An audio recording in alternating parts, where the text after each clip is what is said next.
अस्सलामुअलैकुम नाजरीन, शाहिद चौधरी ऑफिशियल के साथ मैं हूं आपका मेज़बान अब्दुल्ला तनवीर। नाजरीन, मंशियात फरोश इनके खिलाफ काफ़ी प्रोग्राम्स भी किए और अब अच्छी जो बात है, जो खुशाइन बात है हमारे लिए, वो ये है कि हसास इदारों ने इन मंशियात फरोशों के खिलाफ क्रैकडाउन शुरू कर दिया, जिसमें चंद दिन पहले हडियारा में एक फार्म हाउस के ऊपर ऑपरेशन किया जाता है, जहां से खुरम खान नामी ये हेड कांस्टेबल, जो एक्स हेड कांस्टेबल था CIA का, इसको गिरफ्तार किया जाता है। और उसके बाद फिर दोबारा खबर आती है कि मजहर इकबाल, जिनका एक नाम है मंशियात फरोशी के हवाले से, कि ये इनको गिरफ्तार किया करते थे, लेकिन अब इनका जो केस चलता है हाई कोर्ट की जानिब से बेल को मुस्तरद कर दिया जाता है और इस वक्त ये एंटी नारकोटिक्स फोर्स की तहवील में है। आखिर क्या रीज़न है नाजरीन कि इस तरह के हमारे जो फोर्सेस के इदारे हैं, इन्हीं के जो लोग हैं, सॉरी टू से, इन्हीं के जो लोग हैं वो इस तरह के एक्शंस में मुलविस पाए जा रहे हैं। और आज के प्रोग्राम में हम जानेंगे कि इस तरह के इंसिडेंट्स किस तरह से लॉ इन्फोर्समेंट एजेंसीज या फोर्सेस के अंदर होने वाली करप्शन या फिर अब्यूज ऑफ पावर को बेनकाब करती हैं। अस्सलाम वालेकुम सर। वालेकुम अस्सलाम सर, कैसे हैं आप? अल्लाह का शुक्र। सर, आपने खबर सुनी होगी अभी जो हमारे मंशियात फरोशों के खिलाफ हमारे जो सास इदारे हैं बहुत अच्छा अपने हिकमत अमली से ये इस तरह के लोगों को गिरफ्तार कर रहे हैं। लेकिन सर, एक चीज़ जानना चाहूँगा, क्योंकि आप सीनियर क्राइम एनालिस्ट हैं और आपकी मंशियात फरोशों के हवाले से काफ़ी ज़्यादा आपकी गहरी नज़र होती है, काफ़ी आपकी रिसर्च होती है इनके खिलाफ कि कौन शख्स क्या कर रहा है, किस तरीके से कर रहा है और इसको किस तरीके से बेच रहा है। तो सर, मैं एक चीज़ जानना चाहूँगा सबसे पहले तो, सर, ड्रोन से बॉर्डर पार मंशियात फरोशी की जा रही थी, जिसमें हेड कांस्टेबल खुरम खान जो मुलविस पाए गए हैं, और अब पता चलता है कि ये जो बेल है मुस्तरद कर दी गई है मजहर इकबाल साहब की। सर, क्या रीज़न है कि हमारे फोर्सेस के अंदर के ही जो इदारे के जो लोग होते हैं यही इस चीज़ के ऊपर मुलविस पाए जा रहे हैं? अब्दुल्ला, पता है कि ये मेरा जो है ना जवाब थोड़ा डिटेल है, आप पहले पूरा मेरा जवाब बोलने दीजिएगा, आपको बड़ा मजा आएगा। मैंने एक प्रोग्राम किया था ड्रोन कैमरों पे। उस प्रोग्राम में मैंने ना कम से कम 2 साल पहले 2.5 साल पहले मैंने प्रोग्राम किया था। मैंने कहा था कि आने वाले वक्त में जो है ड्रोन को जो है ना इलीगल बेनिफिट्स के लिए इस्तेमाल किया जाएगा। खुदा न खास्ता धमाका भी इससे किया जा सकता है, कोई एक्सक्लूसिव इसका बांध के आप भेजें और एडिट जहाँ पे जो प्लेस है, जगह है, उसको आपको पता है कैमरे में आप देख रहे होते हैं, उस छत के ऊपर उतारे और धमाका कर दें। लेकिन वो नहीं हो सका। खैर, अल्लाह ताला उन हादसा से हमें महफूज रखे। लेकिन आप देखें, मनशियात की सप्लाई के लिए ड्रोन इस्तेमाल होना शुरू हो गए हैं। अब्दुल्ला, ये जो केस है ना, ये आज से कोई 2 साल पहले एक हुआ था। उस केस के बाद जो है लोगों का रुझान इस एंगल पे जो है लोगों ने सोचना शुरू कर दिया है। और ये जो खुरम खान जो कांस्टेबल की आप बात कर रहे हैं ना, ये पहले CIA होता था, CIA इकबाल टाउन में। और उसके बाद जो है ना इसकी शिकायत की वजह से जो है DIG इमरान किश्वर जो CIA के हैं, उन्होंने इसको मुअत्तल कर दिया हुआ था। और उसके बाद सुना कि ये बहाल होकर किसी थाने में लग गया हुआ था। पहली बात तो इसका CIA के साथ आपको साल से ताल्लुक ही नहीं था। दूसरी बात ये है कि आपने मेतला वाला प्रोग्राम देखा था, शदरे का SHO, वो भी इसी तरह की वो जो मंशियात में मुलव्वस था, मकरू धंधे में।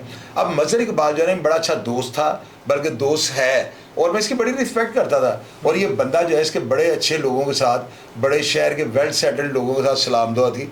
उनके फंक्शनों पे इसका आना जाना था। खानबा बॉर्डर वाले बाजार साहब को इसका बड़ा ताल्लुक था, बड़ा यारों का यार था ये बंदा। लेकिन इसकी ज़िंदगी जो है ना, पहले दिन से जब इससे नौकरी स्टार्ट किया ना, ये मंशियात के जो इल्ज़ामात का तहफ़्फ़ुज़ के शिकार था। यानी लोग यही कहते थे कि मंशियात फरोश है, लोग यही कहते थे कि मंशियात खुद बिकवाता है, इसने बंदे रखे हुए हैं। यानी इस तरह के बेशुमार इल्ज़ाम इसके ऊपर रहे हैं। लेकिन अगर आप हकीकत की तरफ आएँ तो ये हर दफ़ा बहाल हो जाता था। अब बहाल होने के लिए जो है ना हर अफसर तो नहीं इसके साथ मिला होगा। ये बात जो है ना, या अदारों की कारकर्दगी पे सवालिया निशान है या इसके करैक्टर पे सवालिया निशान है। अब ANF ने जो है ना इसको एक मुकदमे में जो है नामजद किया हुआ था, ये भागा हुआ था। इसने इंटरम ली थी कोर्ट से, हाई कोर्ट से। वो बेल कैंसिल होने के बाद जो है ना हाई कोर्ट से इसको ANF ने अरेस्ट कर लिया। अब इसको जब इसको अरेस्ट किया ना, तो मुझे लोगों ने बताया कि वहाँ पे बड़ा मारा मुरा है, लेकिन ऐसी कोई बात नहीं। मजहर इकबाल को वो बड़ी इज्जत के साथ जो गाड़ी में बिठा के ले गए। अब देखना यह है कि ANF जैसी एजेंसी जो कि आज तक बोगस कार्रवाई नहीं इन्होंने की, इन्होंने कोई ऐसी FIR नहीं काटी, ना किसी से अदारा अप्रोच होता है। अब देखना यह है कि अगर उन्होंने इसको 10 किलो में मुलजम बनाया हुआ है तो क्या वो उसको गुनाहगार करते हैं या बेगुनाह लिख देते हैं। ये चीज़ जो है ना, ये आपसे जरूर डिस्कस करें। बिल्कुल सर, मैंने सुना है कि ANF जब बंदे को पकड़ती है ना तो बड़ा पक्का हाथ डालती है, और इसके ऊपर बिल्कुल यही वाली बात है कि 10 किलो की मंशियात की FIR काटी हुई है। आप क्या समझते हैं उन्होंने दयानतदारी से काम किया है? क्योंकि ये बड़ी बम एजेंसी है। एंटी नार्कोटिक्स फोर्स को आपने आम इजी फोर्स नहीं लेना।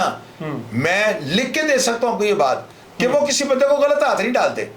अब देखना यह है कि मजहर इकबाल जैसा बंदा जिसकी लाइफ रही कंट्रोवर्सी का शिकार है, बड़े लोग ये बातें करते हैं, लेकिन एक बहुत ज्यादा तबका है जो उसकी तारीफ भी बड़ी करता है। लोग उसे हाजी साहब कहते हैं, लोग मैं आपकी बात काट रहा हूँ, मैं यही आपसे बात करने लगा था कि आपने पिछले चंद दिन पहले मैं एक प्रोग्राम देख रहा था, आपने इनकी तारीफों के पुल बांध दिए थे और अब आप कह रहे हैं कि ये जो शख्स है मतलब ये हो सकता है ये मुलविस पाया जाए। क्या खुला तजाद नहीं है आपकी इन बातों में सर? यार अब्दुल्ला, आप तो मेरे प्रोग्राम में मेरे खिलाफ बात कर रहे हो।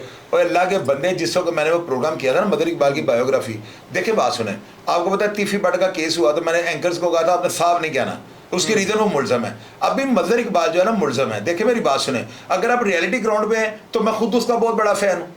अगर आप मुझसे सच पूछे ना, उनकी हरकत है जिससे आप फैन है सर? यार बड़ा दिलेर आदमी है वो जो है ना। देखे बासुर, उस बंदे की सबसे बड़ी क्वालिटी ये थी कि उससे अगर किसी चोर की सिफारिश की है ना, उसने चोर मुझे देगा ना, मुझी से कोई डकैत पकड़ लिया। यानी वो बंदा जो है ना, इसका अपना एक स्ट्रेटजी थी, वो बड़ा कामयाब पुलिस ऑफिसर था, इसमें कोई शक नहीं है। लेकिन अगर उसकी जिंदगी ऐसे इल्जामात के तहफ़्फ़ुज़ात के शिकार में ना होती तो ये बंदा लाहौर का सबसे दबंग पुलिस ऑफिसर होता। लेकिन उस बंदे की जिंदगी जो है ना, अफसोस के साथ कहना पड़ेगा, सारी की सारी जिंदगी तहफ़्फ़ुज़ात का शिकार। सर क्या रीजन है? उनका खुद का करैक्टर ही ऐसा है कि वो तहफ़्फ़ुज़ात का शिकार रहे हैं या यार किसी की तरफ से किया जा रहा है? उसने जो है ना बहुत बड़े बड़े केस किए हैं। आपको इस चीज का अंदाजा है कि जो शख्स या हको या बको लोगों का माल मेरे हल तक हो, इस नारे के ऊपर ये स्लोगन पे काम करता है ना, तो अफसरान उसके खिलाफ हो जाते हैं। फिर अफसरान उसके खुरे निकालने शुरू कर देते हैं और इस बंदे के बारे में बेशुमार शिकायत, कई दफ़ा ये डिसमिस, कई दफ़ा मुअत्तल, बड़ा कुछ हुआ है। लेकिन ये बहाल हो जाता था। हर दफ़ा बहाल हो जाना ये एक जो है ना अलमिया था। और इस वजह से मैं मानता हूँ कि वो बारसूख और ताकतवर पुलिस ऑफिसर है। सर लेकिन एक चीज़ क्लियर कीजिएगा हमारे नाजरीन को, बल्कि मैं खुद ये चीज़ जानना चाहता हूँ सर, क्या रीज़न होती है कि हमारे जो दायरे के लोग होते हैं ये या तो स्मगलिंग में या फिर मंशियात फरोशी में इसके हवाले से मुलविस पाए जाते हैं? क्या ये अपनी जॉब से सेटिस्फाई नहीं होते, या एक ये बहुत बड़ा नाम बनाना चाहते हैं, या फिर सर ये पहले से सोच के आते हैं कि भाई हम जब इदारे पर लगेंगे तो उसके बाद इदारे के नाम को हम कैश करेंगे? जिस तरीके से आप देख रहे हैं कि खुर्रम खान जैसा जो हेड कांस्टेबल एक्स जो था ये मुलविस पाया गया, क्या समझते हैं? अब्दुल्ला, पता है क्या है, लालच बुरी जो है ना बला होती है, ये आपने पढ़ा होगा। और मैं यही बात आपसे करूंगा अपने प्रोग्राम के हवाले से कि आप मेरी बात को लिख लें। जिस पुलिस अफसर ने लालच किया ना, उसके अफसरान उसके खिलाफ हो जाते हैं, उसकी वो इन हरकतों से जो है ना वो बम्ब तो हो ही जाती हैं, पता तो लग ही जाता है कि ये बंदा करप्शन कर रहा है। तो फिर वो जब अफसरों के रगड़े में आता है ना, तो उसके साथ ऐसे होता है जो मजहर इकबाल के साथ हुआ है। मजहर इकबाल की जेलसी से बहुत ज्यादा थी, अफसरान से बड़ी ज्यादा खिंच खाते थे। अगर एक तबका इसके हक में था ना, तो 75% अफसर जो है इसके खिलाफ थे। सर मतलब पुलिस में फिर ये चीज चलती है, लेग पुलिंग चलती है? मतलब आप यार 100% चलती है। जो करप्ट अफसर है ना उसकी लेग पुलिंग होगी, लेकिन अब रूटीन के अंदर ये काम काफी ज्यादा कंट्रोल हो चुके हैं। अब पढ़े लिखे अफसर आगे हुए हैं। जिस दौर के ये भर्ती हैं 35-36 साल इसको महकमे पुलिस में हो गए, उस वक्त जिस तरह के पुलिस अफसरान थे ना, इनको वो चस्के पड़े हुए हैं। अभी पुलिस अफसरान जहाँ फैसल कामरान साहब, हमारे IG जो है डॉक्टर उस्मान अनवर, मोहम्मद अली भट्ट साहब CA, ये कहाँ से आ गए? ये पुलिस वो है जो नई रवायात को जन्म दे रही है। अब ऐसे पुलिस अफसरान जो इन्होंने करना था कर लिया। अब कोई भी अफसर जो है ना जिसके ऊपर इल्जाम भी होगा उसको हिसाब देना पड़ेगा, हिसाब देना पड़ेगा। बिल्कुल सर, लेकिन एक चीज नाजरीन भी बड़ा जानना चाहते हैं, आपकी बात मैं समझ रहा हूँ, मैं अंडरस्टैंड कर रहा हूँ कि कामरान आदिल साहब है, मोहम्मद अली भट्ट साहब है सर, लेकिन आप देखिए ना, इनको भी कभी कंट्रोवर्सी का शिकार नहीं किया गया लोगों की जानिब से, फिर आखिर मजहर इकबाल ही क्यों? यार मजहर इकबाल जो है ना उसका नाम बहुत बड़ा बन चुका हुआ था।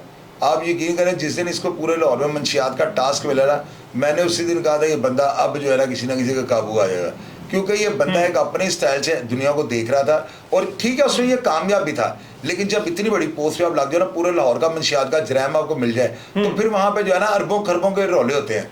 तो मुझे यही डर था कि ये बंदा जो है ना, कहीं इसको पता है कि मैं रिटायर हो जाऊँगा, कहीं किसी लालच के चक्कर में आगे बंदा फंस ना जाए। अब देखना यह है कि अगर इस मुकदमे में ये निकल गया ना, तो मैं खुद यहाँ पे बैठ के कहूँगा मजहर इकबाल के खिलाफ हमेशा मन गढ़ंत, बोगस और प्लांटेड FIR दर्ज होती है, ये साबित हो जाएगा। लेकिन अगर ये इस FIR में काबू आ गया तो आप देख लीजिएगा अंदर कोई पुलिस वाला भी जो है ना अपने ऊपर उंगली उठने वाला काम ही नहीं करेगा। नोट कर लीजिएगा। अच्छा सर, मेरा लास्ट क्वेश्चन है कि महकमा के इस तरह के एहलकार जिनको मंशियात फरोशी के बायस मुअत्तल कर दिया जाता है, जरी सी बात, इंक्वायरीज भी चलती हैं, उसके बाद इनके खिलाफ जो भी सबूत होते हैं वो भी सामने रखे जाते हैं और उसके बाद इनको डिसमिस कर दिया जाता है। लेकिन सर आप क्या समझते हैं कि इस तरह के जो एहलकार होते हैं इनको परमानेंटली तौर पर डिसमिस किया जाता है कि ये लोग असर और रसूख का इस्तेमाल करके दोबारा से बहाल हो जाते हैं?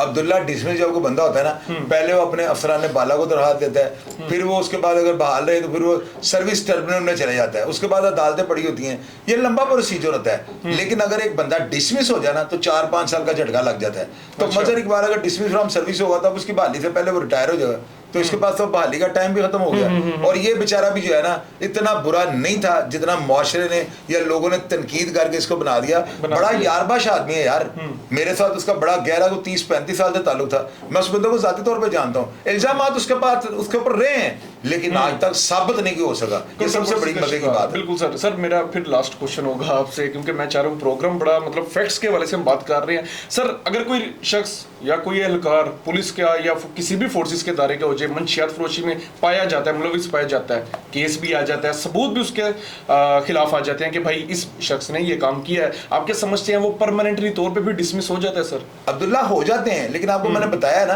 कि सर्विस ट्रिब्यूनल की ऑप्शन होती है, अदालतें पड़ी होती हैं, उसमें से जो अगर 20 बंदे फर्ज करें डिसमिस होते हैं तो 5-6 बहाल भी हो जाते हैं।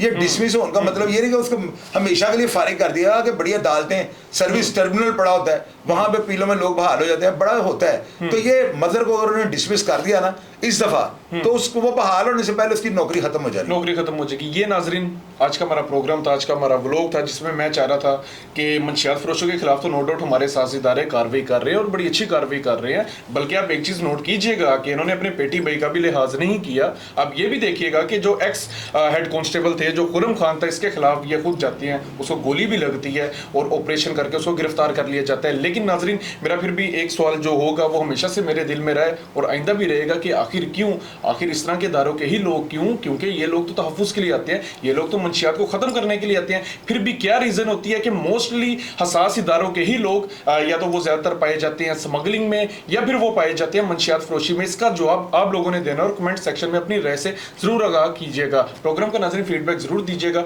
इसी के साथ अपने मेज़बान अब्दुल्ला तनवीर को इजाज़त दीजिए। अल्लाह निगहबान।